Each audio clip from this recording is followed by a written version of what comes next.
Dua rumah penyimpanan barang dan satu mobil minibus di kawasan pertokoan Kota Baru Medan, Sumatera Utara hangus terbakar.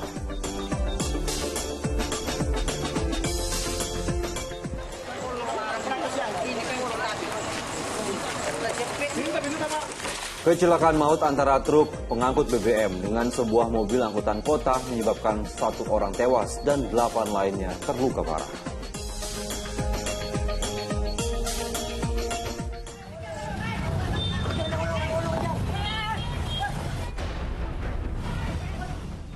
Dua kelompok pelajar sekolah di Bekasi, Jawa Barat kembali terlibat tawuran menggunakan senjata tajam.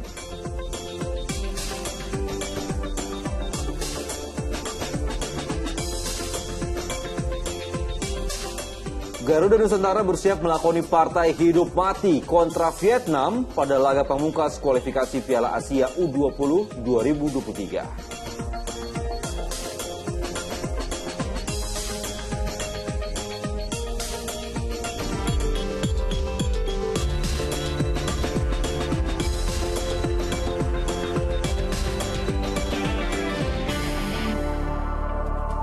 Halo, selamat pagi. Senang sekali saya Dani Maulana. Dan saya Nurul Cinta kembali menjumpai Anda pada Fokus Pagi kali ini, Minggu 18 September 2022. Ya, mengawali akhir pekan Anda pemirsa, dalam 1,5 jam ke depan kami hadir dengan rangkaian informasi dan peristiwa terbaru yang telah dihimpun tim redaksi kami hingga dini hari tadi.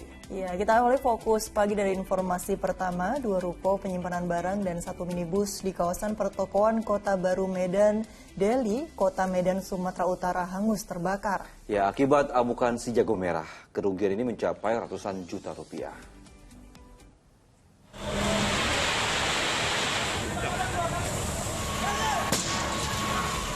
Petugas pemadam kebakaran terpaksa mendobrak pintu ruko yang terbakar di kompleks Kota Baru Medan Deli, Kota Medan, Sumatera Utara. Hal ini terpaksa dilakukan karena petugas kesulitan memadamkan api.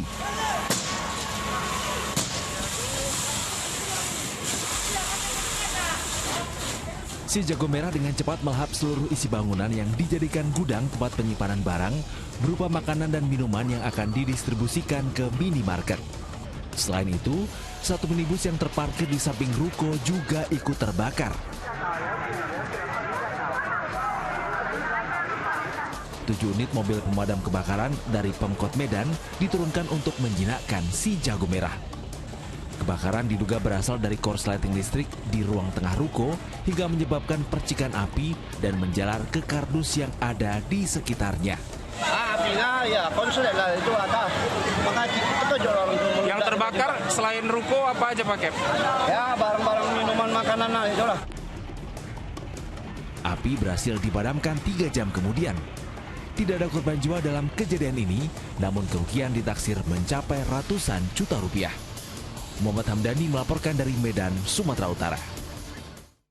Masih dari peristiwa kebakaran, sebuah rumah di kawasan Rangkah 4, Surabaya, Jawa Timur terbakar. Peristiwa tersebut diduga berasal dari percikan api dari korek api yang membakar tumpukan pakaian. Rumah milik Rukmila di kawasan Rangkah 4, Surabaya, Jawa Timur seketika ludes dilalap api. Peristiwa yang terjadi sekitar pukul 11 siang tersebut membuat warga sekitar panik karena khawatir api merembet ke rumah di sekitarnya. Sumber api diduga dari percikan korek yang dimainkan anak pemilik rumah dekat tumpukan pakaian. Upaya pemadaman berlangsung selama 1 jam.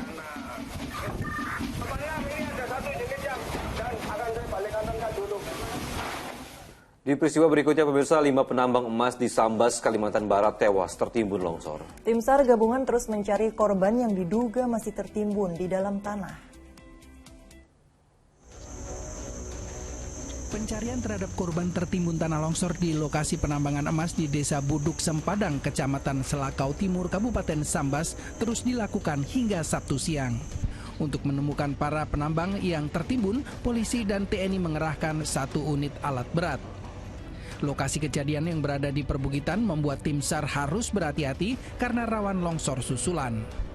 Masyarakat yang tertimbun tercatat ada 5 korban jiwa yang meninggal dunia, yaitu 2 berasal dari Kecamatan Monterado, 2 berasal dari Kecamatan Selako Timur, dan 1 dari Kecamatan Lembah Bawang. Sedangkan untuk korban selamat yang berhasil melarikan diri ada 8 orang, seluruhnya warga dari Kecamatan Monterado. Peristiwa longsor di lokasi penambangan emas terjadi Kamis 15 September 2022. 8 penambang berhasil selamat, sementara 5 lainnya tertimbun tanah longsor. Dede Iskandar melaporkan dari Sambas, Kalimantan Barat.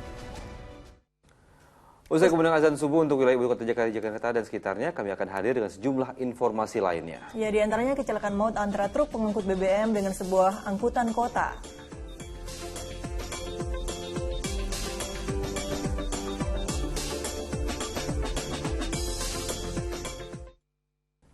Ya, selamat menunaikan ibadah sholat subuh bagi Anda yang berada di DKI Jakarta dan sekitarnya. Pemirsa, warga yang terdampak akibat tanah bergerak di Desa Bojongkoneng, Kabupaten Bogor terus bertambah. Hingga saat ini getaran masih terus terjadi dalam intensitas yang rendah dan perlahan semakin memperparah rusaknya jalan dan juga rumah warga. Inilah video udara penampakan pergerakan tanah di Kampung Curug Desa Bojongkoneng, Babakan Madang, Kabupaten Bogor, Jawa Barat, Sabtu siang. Hingga kini getaran masih terus terjadi dalam intensitas rendah dan perlahan semakin memperparah rusaknya jalanan desa dan 23 rumah warga.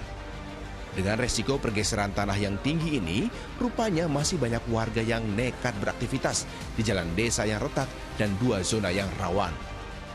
Retakan yang besar dan juga banyak mengakibatkan jalanan yang awalnya rata kini ambruk akibat fenomena tanah bergerak yang terjadi pada hari Rabu yang lalu.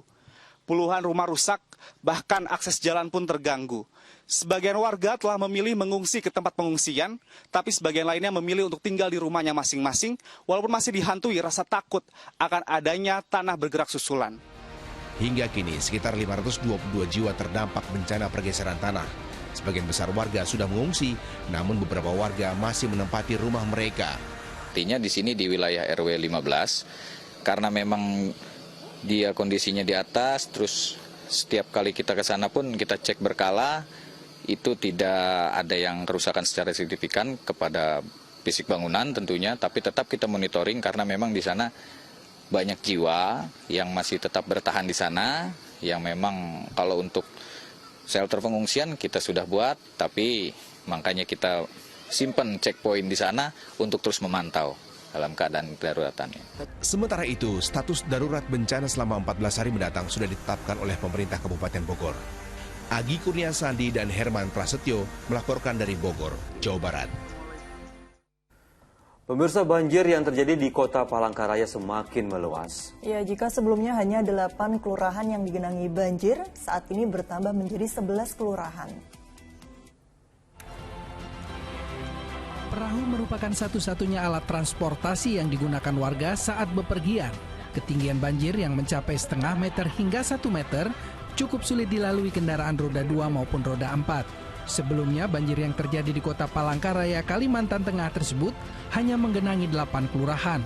Namun hingga Sabtu siang sudah 11 kelurahan terendam banjir. Ya, dikit-dikit naik nih. Masih naik nih naiknya. Ya pergi kerja ya pakai jukung, pulang ya pakai jukung ini. Soal aktivitas tetap terus kerja terus. Untuk jalan kaki memang nggak bisa di sana, Mas ya? Ya, dalam segini nah, apa namanya? Sedada ya? Sedada. Meski banjir terus meluas, warga masih bertahan di rumah mereka karena sebagian besar merupakan rumah panggung. Syahrul Mubarak melaporkan dari Palangkaraya, Kalimantan Tengah. Ya, pemirsa, diduga hilang kendali saat berkendara, seorang pemuda tewas setelah motornya menabrak pohon di Cilincing, Jakarta Utara. Sementara di Tanjung Priok, pengendara motor meninggal dunia dan teman yang diboncengnya luka parah usai motor mereka menabrak pembatas jalan. Petugas mengevakuasi jenazah pengendara motor dan temannya yang terluka parah setelah mengalami kecelakaan lalu lintas di Jalan Danau Sunter Utara, Jakarta Utara pada Sabtu kemarin. Peristiwa berawal ketika kedua korban yang berboncengan motor dan tidak mengenakan helm melaju kencang dari arah Kemayoran menuju kawasan Kelapa Gading. Tiba-tiba laju motor tak terkendali, lalu menabrak pembatas dan tiang marka jalan. Keduanya terpental dari motor dan membentur benda keras hingga mengakibatkan luka parah di kepala. Petugas yang menangani kasus kecelakaan lalu lintas ini belum mendapatkan identitas kedua korban.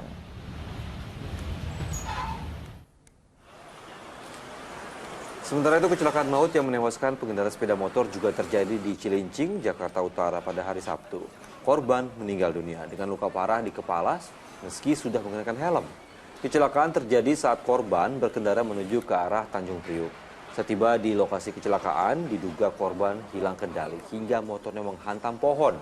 Padahal saat itu jalanan dalam kondisi lengang. Selain menewaskan pria berusia 22 tahun, motor korban juga rusak parah.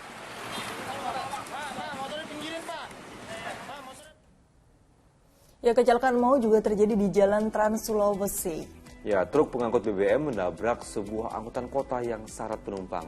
1 orang tewas dan 8 korban lainnya mengalami luka parah.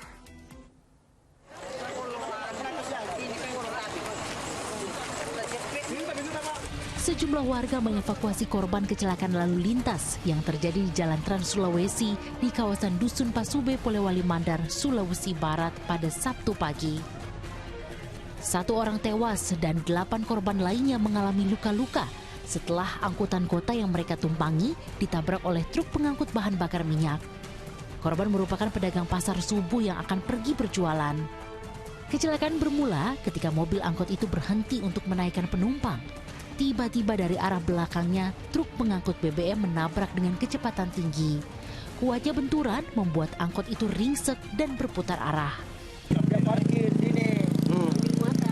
Dia sementara kasih naik muatan, sebelah. Terus datang mobil tangki itu. Kita mungkin mengantuk, kan tidak ada bekas remnya apa. Oh gitu. Dihantam dari belakang ini Pak? Dihantam dari belakang. Ini mobil terlempar memutar kembali. Ini mobil menghadap ke atas. Parkir sebelah kiri. Untuk mengungkap penyebab kecelakaan maut tersebut, polisi mengamankan sopir truk beserta kendaraannya ke kantor polisi. Edi Junaidi melaporkan dari Polewali Mandar, Sulawesi Barat.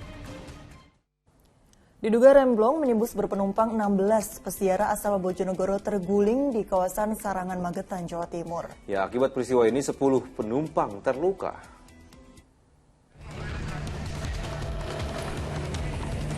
Sebuah minibus terguling di Jalan Sarangan, Magetan, Jawa Timur pada Sabtu malam. Minibus yang ditumpangi 16 penumpang asal Bojonegoro ini diduga mengalami remblong. Akibatnya, 6 orang terluka dilarikan ke Puskesmas Pelausan. Sementara 4 orang yang mengalami luka berat dirujuk ke Rumah Sakit Umum Daerah Dr. Saidiman. Kecelakaan bermula ketika minibus yang dikemudikan Darsono, warga Kecamatan Ngasem, Kabupaten Bojonegoro, melaju dari Karanganyar, Jawa Tengah menuju Magetan. Di lokasi kejadian ketika jalan menurun dan menikung tajam, mendadak minibus mengalami remblong. Tahu-tahu mau anjuran turun, saya gigi 2, rem watus, nggak bisa direm. Terus nggak ngatasi, nggak kena direm. Langsung terguling gitu? Terguling. Berapa orang penumpang Pak tadi? Penumpang 16. Kasus kecelakaan ini kini ditangani unit Laka Lantas Polres Magetan. Dirgosiono melaporkan dari Magetan, Jawa Timur. Pemirsa, karena melintasi tanjakan, sebuah mobil minibus di Pacitan, Jawa Timur ini tiba-tiba mogok dan ludes terbakar. Meski tidak ada korban jiwa dalam kejadian itu, kobaran api yang terus membara membuat upaya pemadaman berlangsung lama.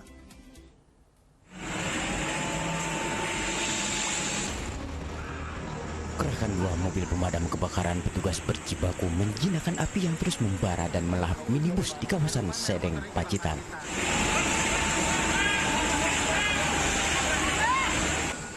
Kejadiannya berawal saat mobil berpenumpang 2 orang ini melintasi tanjakan dari arah kota Pacitan menuju Pringkuku. Tiba-tiba mesin mengeluarkan asap. Mobil pun langsung mogok dan mengeluarkan kobaran api. Api, sudah Bapak Ibu semua ketahui, sudah dapat dikendalikan. Untuk penumpang sendiri Pak? Untuk penumpang alhamdulillah sudah, sebelum apinya besar, sudah langsung keluar dari kendaraan dan tidak ada yang terluka. Kasus ini dalam penanganan unit Laka Lantas Polres Pacitan. Dugaan sementara api berasal dari hubungan pendek arus listrik di bagian mesin. Dirgo Suyono melaporkan dari Pacitan, Jawa Timur. Pemirsa, knalpot bising terus menjadi keluhan masyarakat sebab mengganggu kenyamanan dan ketertiban umum. Ya, ini Satlantas Polres Kuningan, Jawa Barat ini menyita dan memusnahkan ratusan knalpot bising sepeda motor. Barang bukti hasil penindakan itu. Pemusnahan knalpot bising dalam rangka peringatan Hari Lalu Lintas Bayangkara ke-67 tahun 2022. Bupati bersama jajaran Forkompimda Kuningan langsung menandai pemusnahan ini.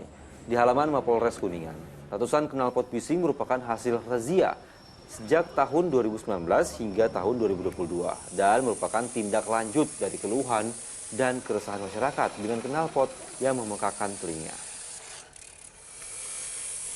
Ini knalpot brong atau knalpot bising yang sehari-hari mungkin sering kita dengar dan kita lihat sendiri bahwa masih banyak masyarakat baik itu pengguna R2 maupun R4 yang suara knalpotnya mungkin tidak standar lagi, sehingga menimbulkan ketidaknyamanan, kurang tertib gitu seolah-olah. Makanya kita melakukan penindakan-penindakan baik dari tahun 2019 sampai dengan.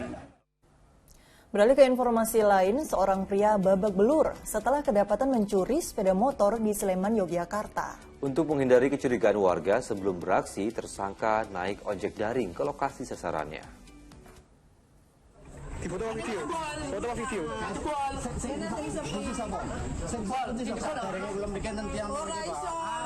Pria ini masih berupaya menyangkal melakukan pencurian ketika diringkus warga di desa Margokaton, Sleman, Yogyakarta.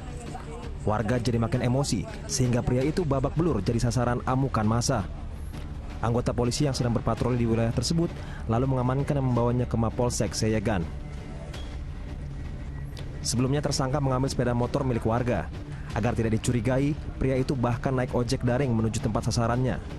Ketika tersangka tengah membawa motor curiannya, ia dikejar belasan warga yang masih terjaga di luar rumah.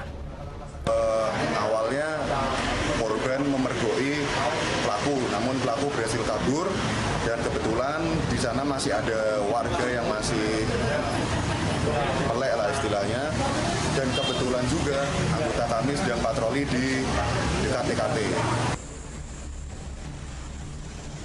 Tersangka yang pernah dihukum terkait kasus narkotika pada tahun 2017 lalu kini menghadapi ancaman pidana maksimal 7 tahun penjara karena dugaan pencurian. Wahyu Diono melaporkan dari Sleman, Daerah Istimewa Yogyakarta.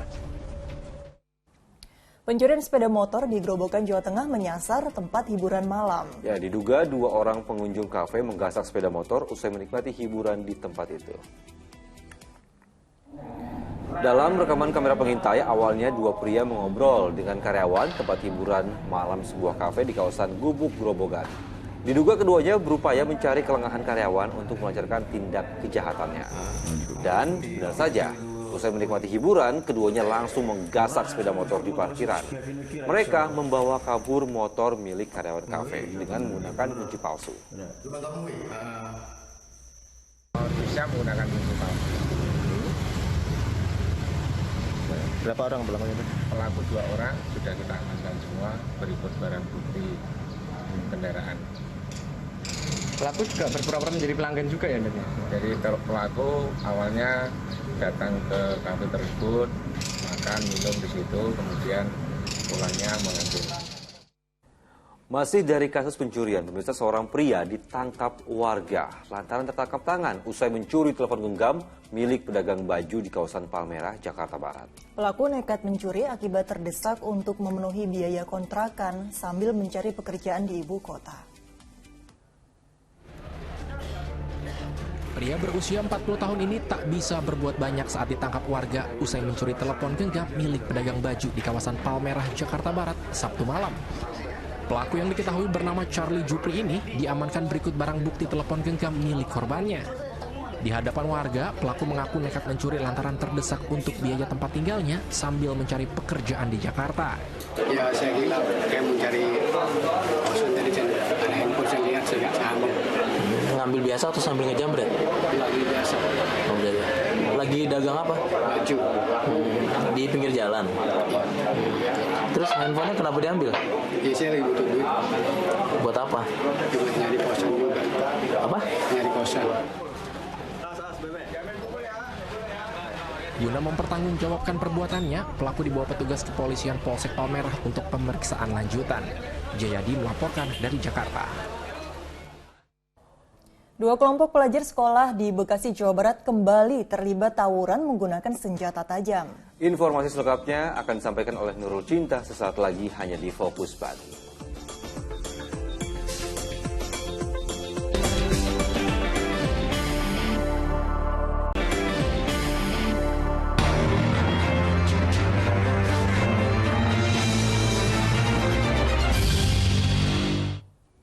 Dua kelompok pelajar sekolah kembali tawuran di kawasan Mustika Jaya, Kota Bekasi, Jawa Barat terekam kamera warga dan viral di media sosial. Aksi kejar-kejaran dengan senjata tajam tentunya membuat resah dan geram warga sekitar.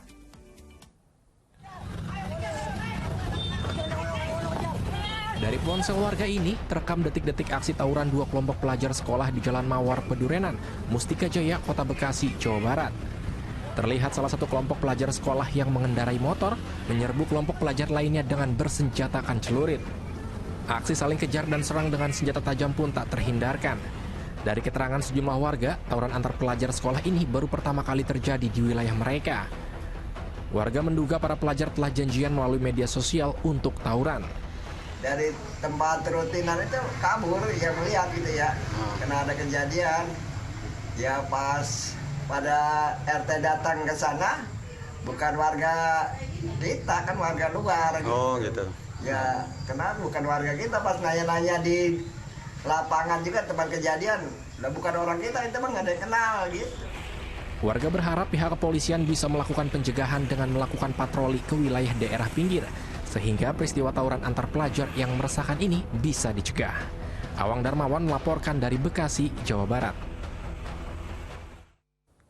Seorang remaja tewas setelah terlibat tawuran antar kelompok di Jalan Roda, Kota Bogor. Korban tewas setelah mengalami luka bacok di bagian dada usai disabet senjata tajam oleh kelompok lawan.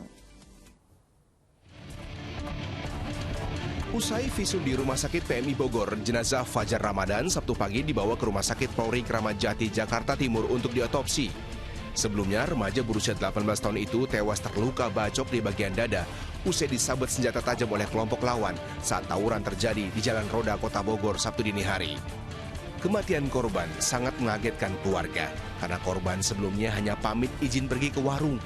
Sementara itu, kepolisian masih memburu para pelaku tawuran lainnya dengan memeriksa sejumlah saksi.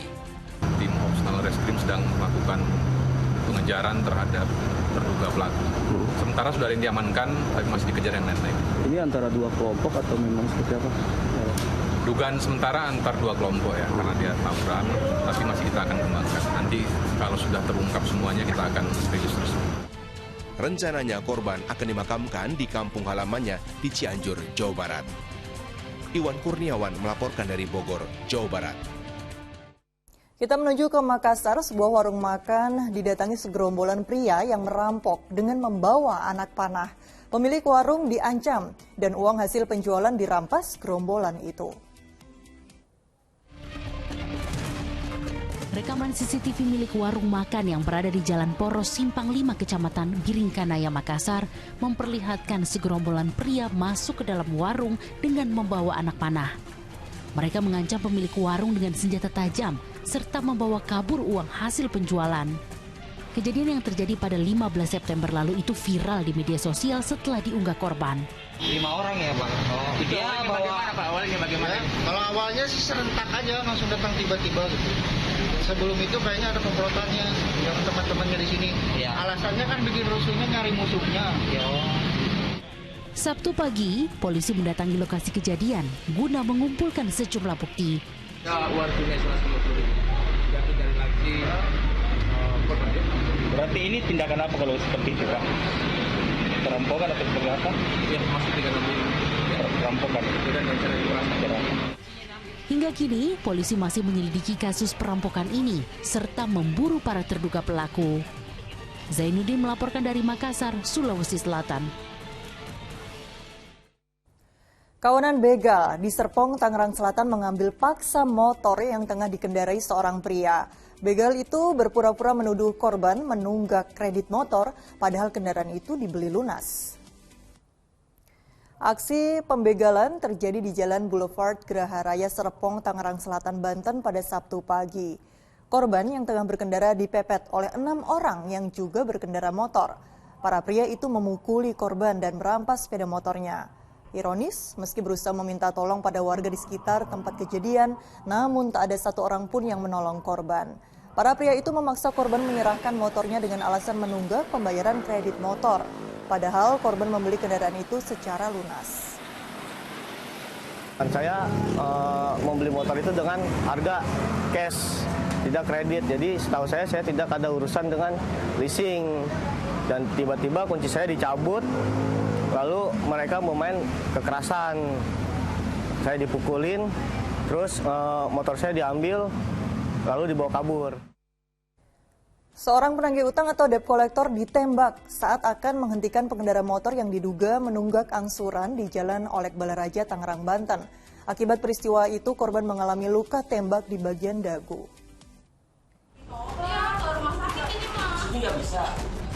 Pria ini terluka tembak di dagu tembus ke bagian rahang hingga harus menjalani perawatan di Rumah Sakit Umum Balaraja, Tangerang, Banten.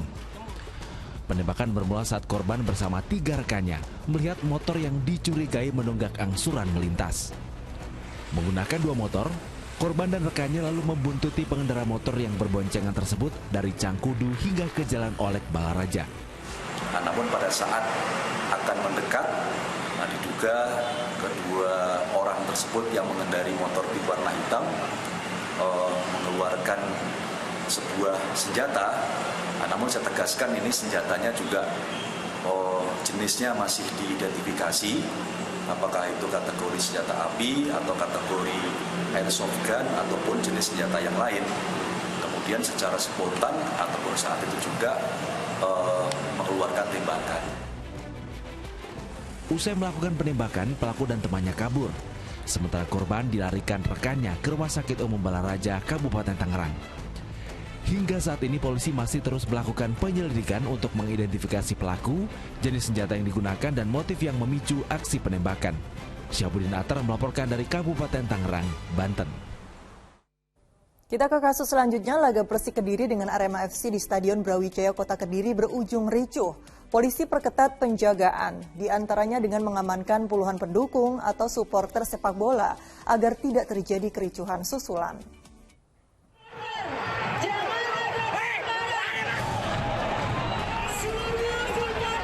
Kericuhan ini menyertai pertandingan Persik Kediri melawan Arema FC di Stadion Brawijaya Kota Kediri. Aparat gabungan TNI Polri harus berupaya keras mengamankan dan mengendalikan keadaan.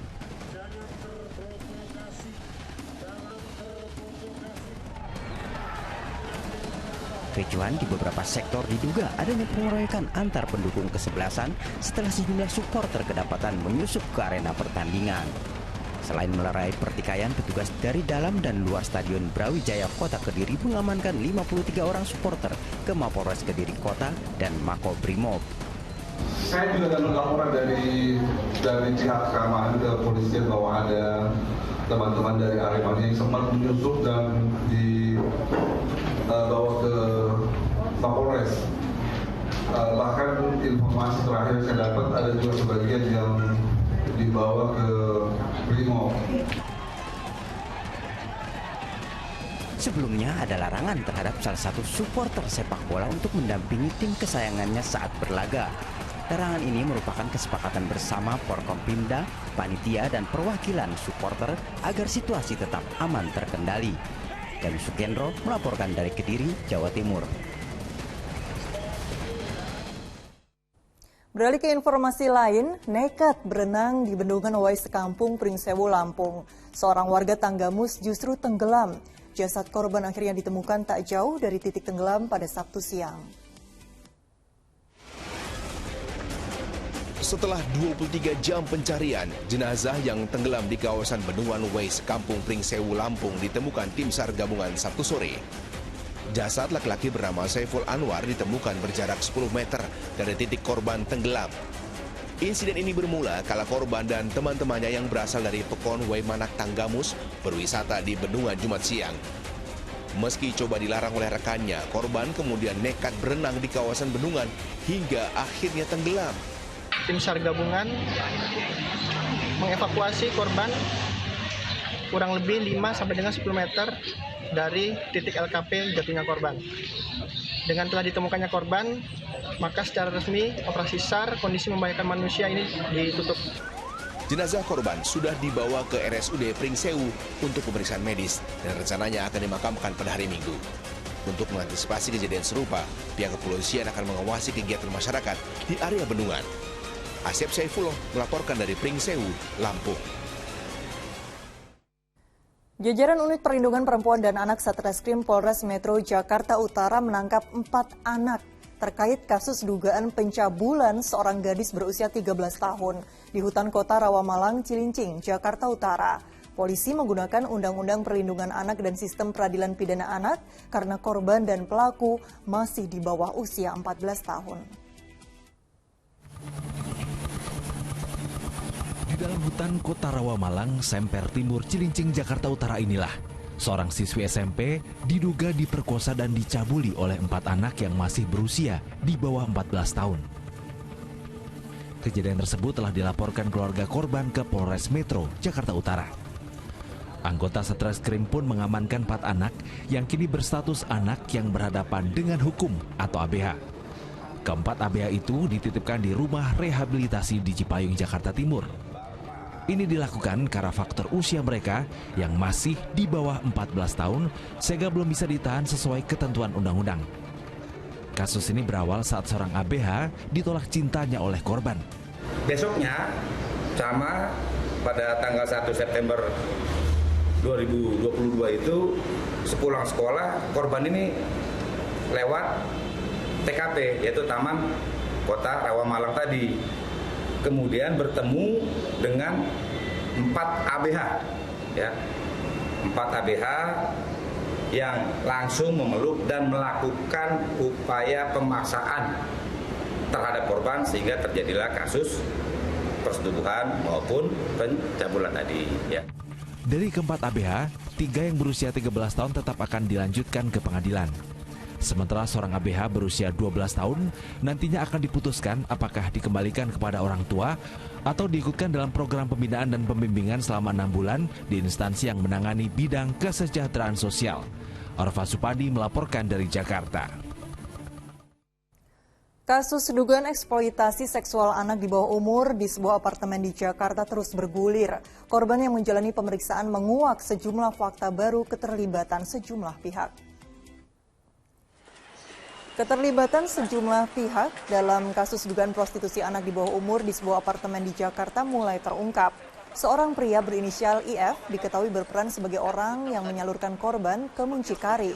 Para korban kemudian ditampung di beberapa apartemen. Modusnya setiap korban diiming-imingi untuk bekerja dengan gaji yang besar. Padahal para korban itu dijual ke pria hidung belang sebesar Rp500.000. Kini korban menjalani pemulihan trauma. Kalau cerita daripada klien kami bahwa satu tower apartemen ada 20 kamar yang disewa oleh mucikari untuk menjalankan bisnis prostitusi ini. Sementara ada kurang lebih 3 titik atau 3 lokasi apartemen yang berbeda-beda yang dipakai untuk menjalankan bisnis ini. Seorang guru sekolah dasar yang diduga menjalankan praktik muncikari ditangkap polisi. Tersangka kedapatan menjual anak di bawah umur kepada laki hidung belang di rumahnya sendiri. Anggota Satreskrim Polres Rejang Lebong Bengkulu menggerebek sebuah rumah di Kecamatan Curup Utara yang dijadikan tempat prostitusi. Didapati 1 orang anak berusia 12 tahun sedang melayani pria hidung belang. Sang muncikari yang berprofesi sebagai guru sekolah dasar itu juga diciduk. Kasus ini terungkap setelah warga sekitar resah dan melaporkan ke polisi adanya kegiatan prostitusi di rumah muncikari. Kepada polisi, muncikari yang juga berstatus ASN di Kabupaten Rejang Lebong itu tega mengeksploitasi anak di bawah umur dengan alasan faktor ekonomi. Akibat perbuatannya tersangka terancam hukuman 10 tahun penjara. Modusnya ini si S ini mendapat keuntungan 50.000 Lalu untuk anak korban ini 100.000. Jadi total pengguna jasa ini membayar kepada pelaku S ini sebanyak 150.000. Dan ini sudah berjalan selama 4 bulan. Kasus pembunuhan yang dilakukan oleh keluarga dekat mengemuka dalam sepekan terakhir, seperti pembunuhan wanita oleh suami sirinya di Gresik hingga yang terjadi di Tangerang. Simak rangkumannya dalam kasus utama.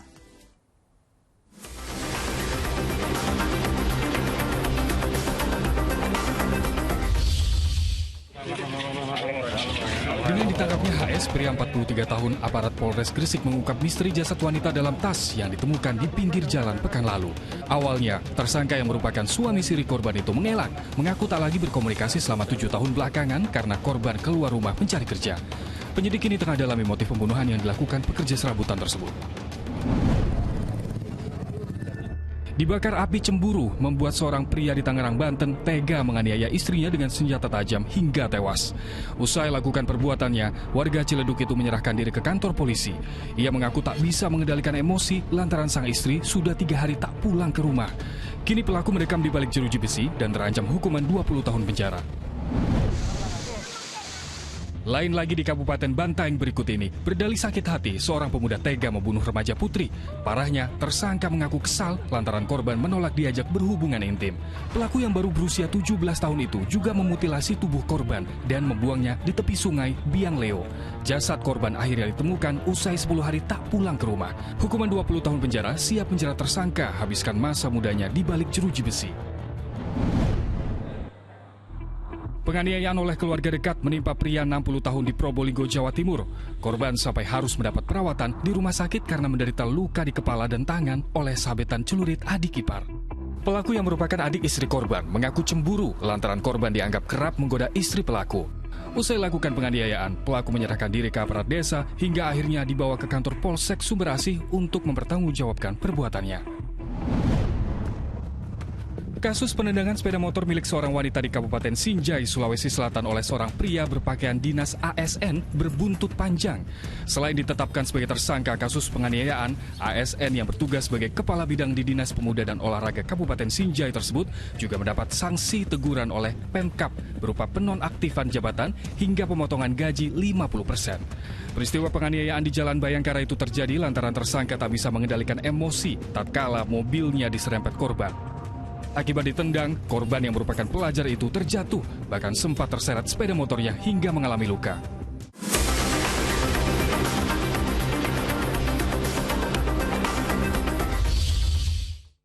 Kita jeda sejenak, Garuda Nusantara bersiap melakoni partai hidup mati kontra Vietnam pada laga pamungkas kualifikasi Piala Asia U20 2023. Informasinya sesaat lagi bersama rekan saya Dani Maulana.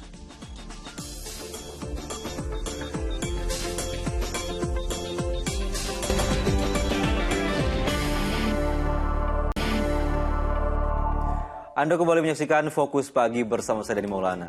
Pemirsa, sebuah minibus ringsek setelah menabrak pembatas jalan di Jalan Letjen S. Parman, Grogol, Jakarta Barat pada Minggu dini hari. Pengemudi selamat dari kecelakaan tunggal itu. Kecelakaan tunggal minibus terjadi di Jalan Letjen S. Parman, Grogol, Jakarta Barat dini hari tadi. Selain beton pembatas jalan bus Transjakarta yang hancur, mobil juga ringsek di bagian depan. Petugas langsung mengevakuasi kendaraan agar kemacetan panjang terurai. Diduga sopir tidak hati-hati saat mengemudikan kendaraan sehingga menjadi penyebab kecelakaan tunggal. Tidak ada korban jiwa dalam peristiwa ini.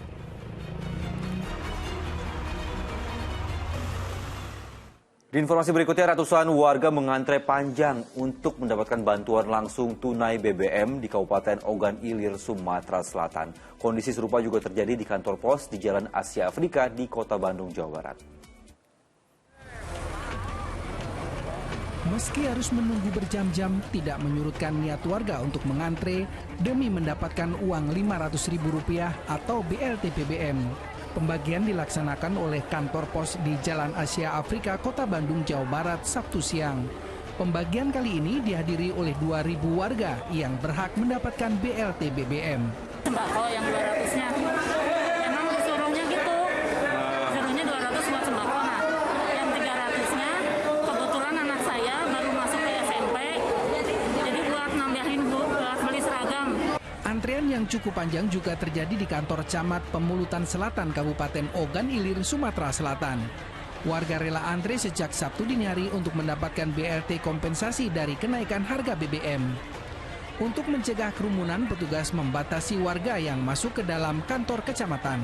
Jadi masyarakat tidak perlu lagi ke Palembang untuk mengambil dana tersebut melalui pos giro di kantor kecamatan Selatan. Pembagian BLT sebesar Rp500.000 yang terdiri dari BLT BBM bulan September dan bulan Oktober sebesar Rp300.000 dan Rp200.000 lainnya adalah BLT program sembako untuk bulan September.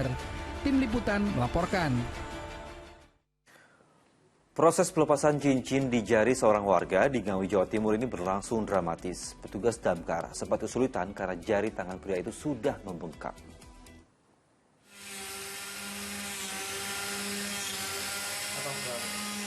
Kalau sakit bilang Pak ya.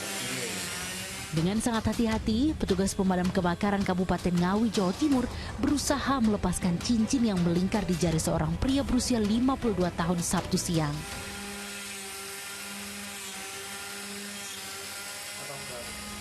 Dalam waktu 15 menit, cincin yang melingkar di jari tangan pria itu berhasil dipotong dengan mesin gerinda. Awalnya, korban mencoba memakai cincin batu akik pemberian temannya. Namun saat akan dilepas, cincin tak bisa keluar hingga mengakibatkan tangannya bengkak. Warga desa Kecamatan Kedung Galar itu sebelumnya sudah mendatangi puskesmas untuk meminta bantuan sebelum akhirnya ditolong petugas damkar. Laporan dari Puskesmas Kedung Galar bahwa yang bersangkutan datang ke puskesmas dan puskesmas tidak bisa menangani, akhirnya diarahkan ke pemadam kebakaran. Setelah sampai di sini, baru kita eksekusi untuk pelepasan cincin. Itu sudah sempat bengkak memang jarinya? Sudah membengkak sampai nggak bisa dilepas.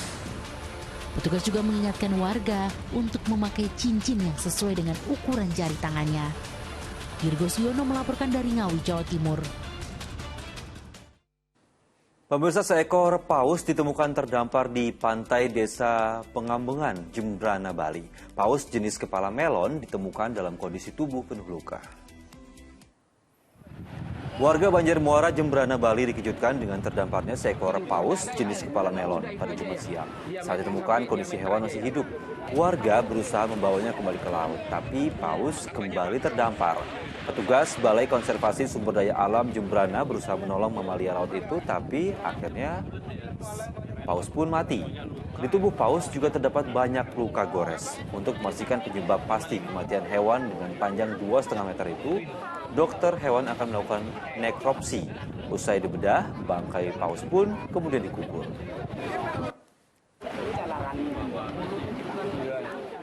Di informasi berikutnya, diduga mencari mangsa karena kelaparan, buaya berukuran 3 meter tiba-tiba muncul hingga membuat panik warga di Kabupaten Muna, Sulawesi Tenggara. Sementara itu di Jakarta, seekor monyet peliharaan yang kabur dari kandang berkeliaran di kawasan Cengkareng hingga terpaksa harus dievakuasi karena hendak menyerang warga.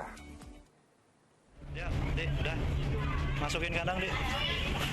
Sejumlah petugas pemadam kebakaran sektor Cengkareng, Jakarta Barat mendatangi permukiman penduduk di Jalan Haji Jair, Rawabuaya, Cengkareng, Jakarta Barat, Sabtu siang. Mereka akan mengevakuasi seekor monyet yang kabur dari kandang. Primata ekor panjang ini terpaksa ditangkap lantaran hendak menyerang warga. Usai ditangkap, monyet betina yang diberi nama Ule ini dibawa ke kantor pemadam kebakaran. Selanjutnya, petugas memotong kawat besi yang menempel di leher monyet sebelum diserahkan ke Balai Konservasi Sumber Daya Alam untuk dilepas ke habitatnya. Monyet tersebut membahayakan warga sekitar yang mendekati ya, karena posisi monyet tersebut ada di rumah yang posisinya di pinggir jalan sehingga membahayakan masyarakat yang melintas. Ditangkap ini, anaknya. Sementara itu, di Kelurahan Wampuniki, Kabupaten Muna, Sulawesi Tenggara, warga dikejutkan dengan munculnya buaya sepanjang sekitar 3 meter di gorong-gorong dekat perumahan warga. Dalam video amatir terlihat, sejumlah warga berusaha memukul dengan batang balok kayu untuk mengusir hewan predator ini. Iya, sering kadang dia nampakkan dirinya. Katanya pernah juga ditembak ya, di mana? Ditangkap? Iya, pernah ditombak. Tombak? Iya. Cuma tombaknya itu langsung dia lari, tidak terlalu tertanam. Kemunculan buaya ini bukan pertama kali terjadi hingga mulai meresahkan warga. Mereka menduga buaya muncul untuk mencari mangsa karena lapar. Jayadi dan Ilor Syamsuddin melaporkan dari Jakarta dan Muna, Sulawesi Tenggara. Pemirsa, pemerintah meluncurkan program penyaluran BBM bersubsidi bagi nelayan yang penyalurannya melalui koperasi. Di Kabupaten Cilacap, Jawa Tengah, nelayan semakin mudah untuk mendapatkan BBM solar bersubsidi dengan SPBU khusus nelayan. Ribuan nelayan di Kabupaten Cilacap, Jawa Tengah bisa bernapas lega. Pemerintah melalui Pertamina dan Koperasi Nelayan meluncurkan program BBM mudah bagi para pelayan. Program penyaluran BBM jenis solar bagi nelayan bernama Solusi Solar untuk Koperasi Nelayan. Proyek ini merupakan percontohan penyaluran BBM jenis solar bagi nelayan melalui aplikasi My Pertamina. Menteri BUMN Erick Thohir dan Menteri Koperasi Teten Mas Duki meresmikan peluncuran program BBM mudah bagi nelayan Cilacap. Pada hari ini memang masih untuk memberikan akses di mana harga BBM yang selama ini mungkin didapatkan nelayan harga 7.000 sampai 10.000, hari ini kita pastikan harganya 6.800. Memang Cilacap sebagai pilot project. Nanti insya Allah kita akan kembangkan di beberapa daerah lain.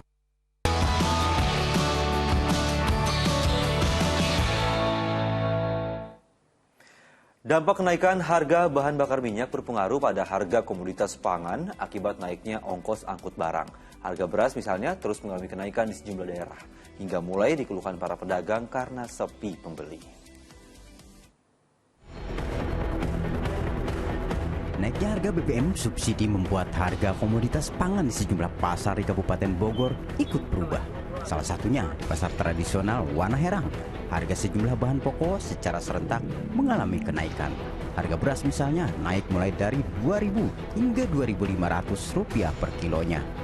Parahnya lagi, naiknya harga beras juga diikuti menurunnya kualitas beras yang dijual di pasar hingga dikeluhkan oleh para pembeli. Cuman kualitasnya ada yang kayaknya kurang bagus. Kurang bagus ya? Iya. Yang tadinya Ibu beli 9.000 itu bagus? 9.000 bagus. 8,5 juga lumayan, tapi sekarang yang 8,5 itu agak-agak bau. Oh gitu ya? Jadi main di kualitasnya aja ya? Iya. Kondisi serupa juga terjadi di Pasar Induk Brebes, Jawa Tengah. Sebelum harga beras naik, penjualan beras pedagang di tikungan jalan raya ini ramai pembeli karena harga beras yang dijual lebih murah dari harga di pasaran. Kini, penjualan beras makin lesu sejak sepekan terakhir setelah naiknya harga BBM subsidi yang berimbas pada naiknya harga berbagai jenis beras. Ya sangat kecewa, kok bisa seperti ini, mahal banget. Pekerjaan susah, tapi harga beras naik, kayak gitu. Ya jadi kalau saya sih adanya bansos, kasihannya nggak dapat, kena dampak ini dampak kenaikannya. Kalau yang dapat sih mending. Rata-rata harga beras naik Rp1.000 hingga Rp1.500 per kilogramnya. Para pedagang berharap pemerintah segera turun tangan menstabilkan harga beras di pasaran agar aktivitas jual beli kembali normal.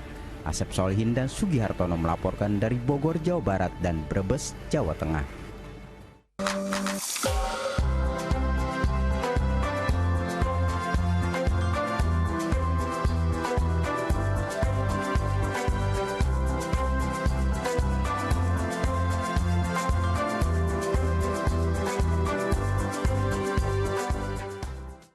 Kita beralih sejenak ke informasi luar negeri. Pemirsa, kebakaran hebat melanda gedung pencakar langit 42 lantai di kota Changsha, Tiongkok Tengah.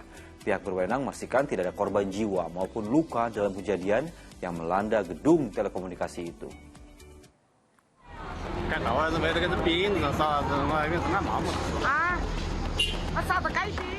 Tampak dari kejauhan, kobaran api dan asap tebal ini muncul dari gedung pencakar langit di kota Changsha, Provinsi Hunan, Tiongkok Tengah. Video kejadian ini pun menghebohkan jagat maya. Dengan 36 mobil pemadam kebakaran, 280 petugas berjibaku menjinakkan api dan kebakaran berhasil dipadamkan. Hasil penyelidikan awal, petugas menemukan dinding luar bangunan setinggi 218 meter ini hangus terbakar. Pihak berwenang memastikan kebakaran yang melanda gedung telekomunikasi berlantai 42 tersebut tidak menelan korban jiwa maupun luka. Hingga kini penyebab pasti kebakaran pada Jumat waktu Tiongkok masih dalam penyelidikan pihak terkait.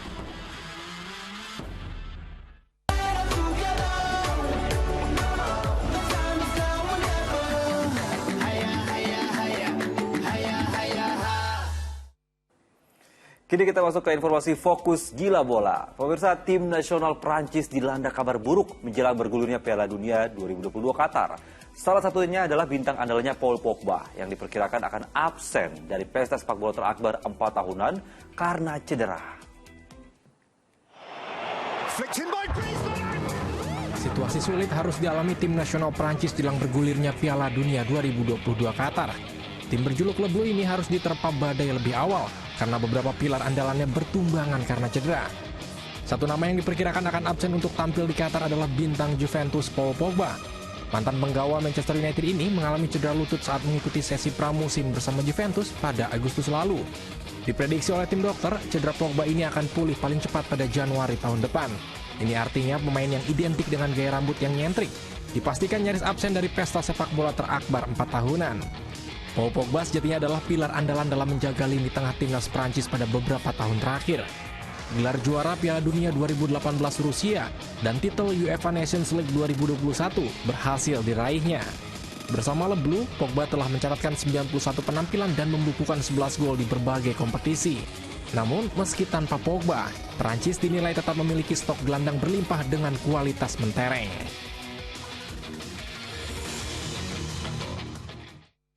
Piala Dunia 2022 Qatar jadi panggung besar bagi pemain debutan. Dan berikut 3 penyerang yang tengah naik daun dan diprediksi bakal bersinar di perhelatan sepak bola 4 tahunan ini.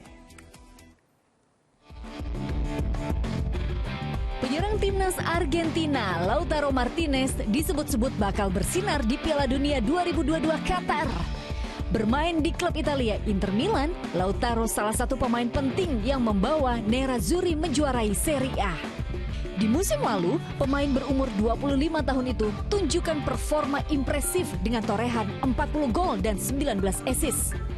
Performa yang sama juga ia tunjukkan di level timnas. Bertandem dengan Messi di lini depan, Lautaro turut menyumbang 9 gol dalam 13 laga terakhir bersama La Albiceleste sebelum berangkat ke Qatar. Darwin Núñez menjadi wajah baru lini depan timnas Uruguay setelah era Diego Forlan, Edison Cavani, dan Luis Suarez. Kendati masih minim bersama timnas, pemain berumur 23 tahun itu bukanlah penyerang yang boleh dipandang sebelah mata. Sebelum bergabung dengan Liverpool di musim 2022-2023, Núñez catatkan 26 gol dalam 28 penampilannya di Liga Portugal bersama Benfica. Terakhir, ada penyerang haus gol timnas Serbia, Dusan Vlahovic. Sebelum bergabung dengan Juventus, Dusan merupakan mesin gol bagi klub Fiorentina. 51 gol telah ia ciptakan dalam 3 musim terakhir di Liga Italia. Di level timnas, pemain berumur 22 tahun itu telah catatkan 7 gol dalam 14 penampilannya. Pemain berjuluk Zlatan dari Beograd itu bakal menjadi ancaman nyata bagi Brasil, Kamerun, dan Swiss di grup G Piala Dunia 2022 Qatar. Kini kita beralih ke kualifikasi Piala Asia U20 tahun 2023. Timnas Indonesia akan menjalani laga pamungkas kontra Vietnam. Garuda Nusantara diwajibkan mampu meraih kemenangan atas Vietnam jika ingin lolos otomatis ke putaran final.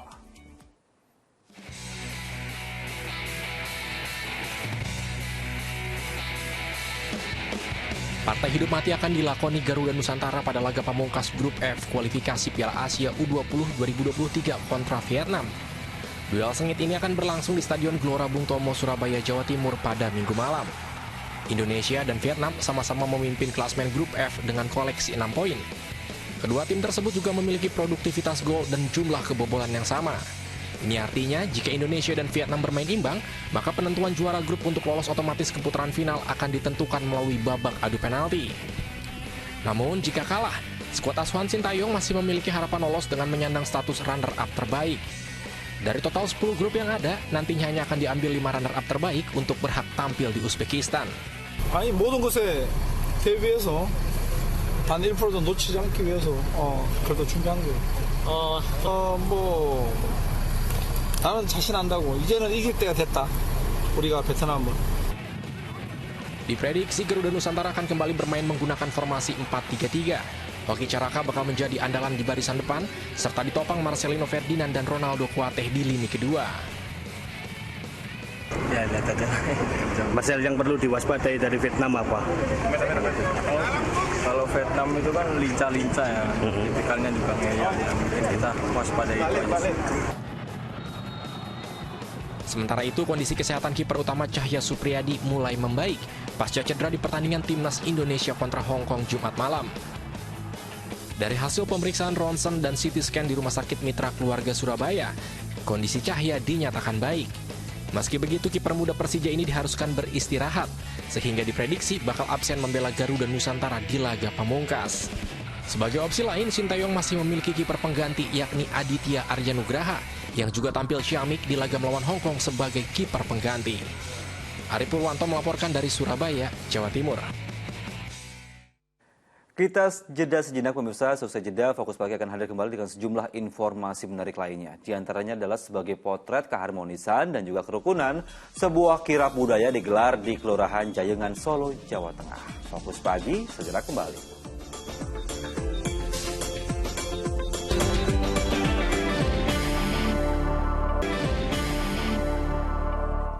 Anda kembali di Fokus Pagi bersama saya Dani Maulana. Dan saya Nurul Cinta. Kita lanjutkan informasi pagi hari ini. Saat melintasi tanjakan, sebuah mobil minibus di Pacitan, Jawa Timur tiba-tiba mogok dan ludes terbakar. Meski tidak ada korban jiwa dalam kejadian ini, kobaran api yang terus membara membuat upaya pemadaman ini berlangsung cukup lama.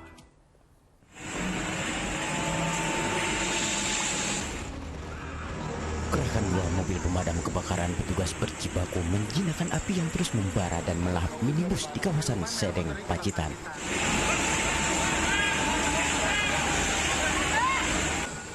Kejadiannya berawal saat mobil berpenumpang 2 orang ini melintasi tanjakan dari arah kota Pacitan menuju Pringkuku. Tiba-tiba mesin mengeluarkan asap.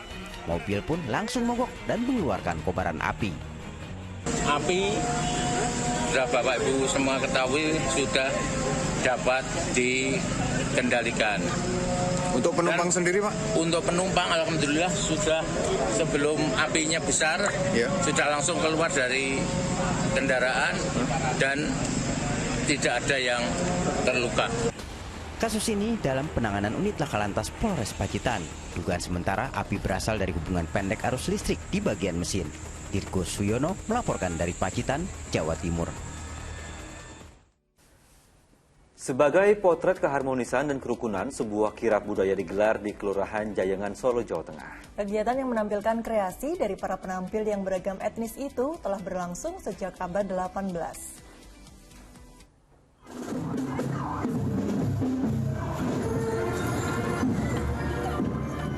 Kreasi warga Jayengan di Solo, Jawa Tengah ini memang patut diacungi jempol. Mereka mengadakan kirab budaya yang didominasi penampil atau kreasi busana adat Jawa, Banjar, dan Tiongkok, seperti tarian topeng ireng ini. Sejumlah warga lain berkreasi dengan busana daur ulang sampah sebagai bentuk kampanye menjaga kebersihan dan pemanfaatan daur ulang sampah. Kirab budaya Jarwana merupakan potret keharmonisan dan kerukunan dari 3 etnis, yaitu Banjar, Jawa, dan Tiongkok. Merupakan simbol dari kerukunan, kebersamaan, gotong royong antara 3 etnis, Banjar, Jawa, Cina, yang selalu hidup berdampingan mulai dari sejak abad ke-18. Yang tak kalah menarik yaitu jajanan khas dari 3 etnis seperti bubur Banjar atau samin, jajanan khas Jawa, meniran, getuk, serta bakpao dan bacang. Dari stand etnis makanan Cina, Jawa, sama Banjar. Berarti semua diambil satu-satu ya? Satu-satu ya. Karena penasaran rasanya itu. Sempat vakum karena pandemi, kini warga bisa kembali menyaksikan kegiatan tahunan tersebut. Ari Prasetyo melaporkan dari Solo, Jawa Tengah.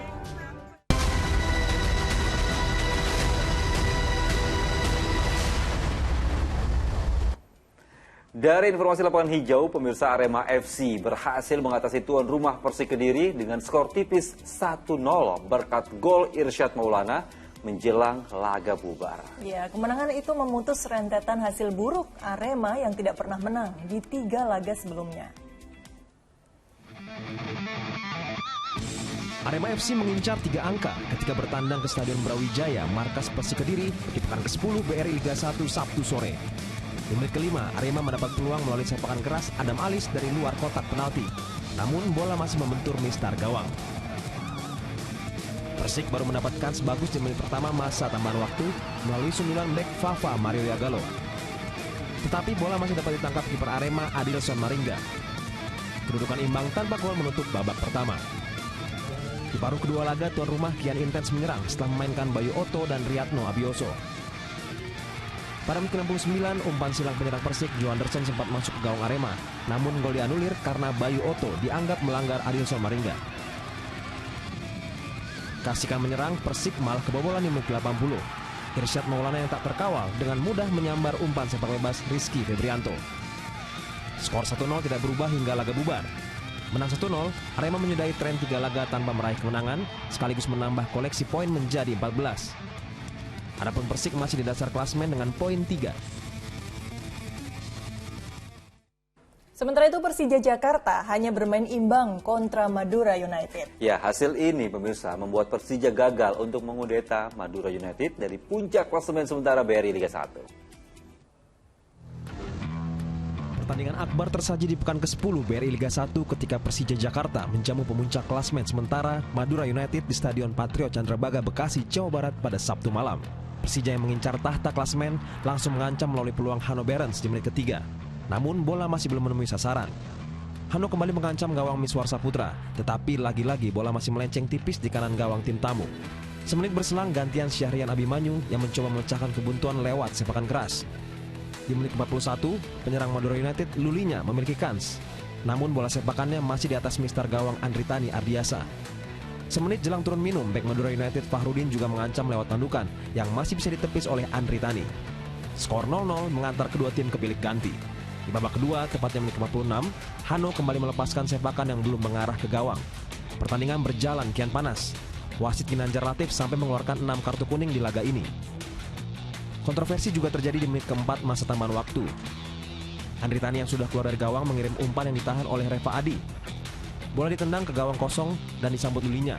Tapi wasit sudah meniup peluit tanda pertandingan berakhir. Kedua tim pun harus puas dengan skor 0-0. Hasil ini belum mampu membuat Macan Kemayoran mengudeta Laskar Sepekrap dari puncak klasemen sementara.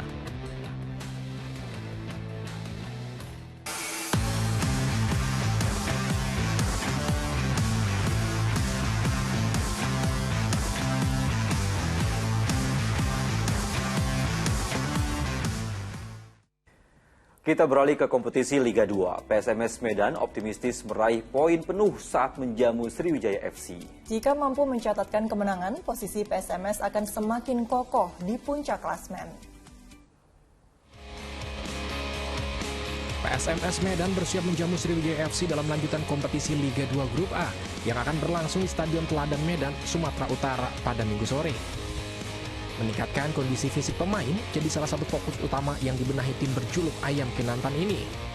PSMS bertekad menghadirkan permainan terbaik untuk bisa membawa pulang 3 poin di hadapan publiknya sendiri.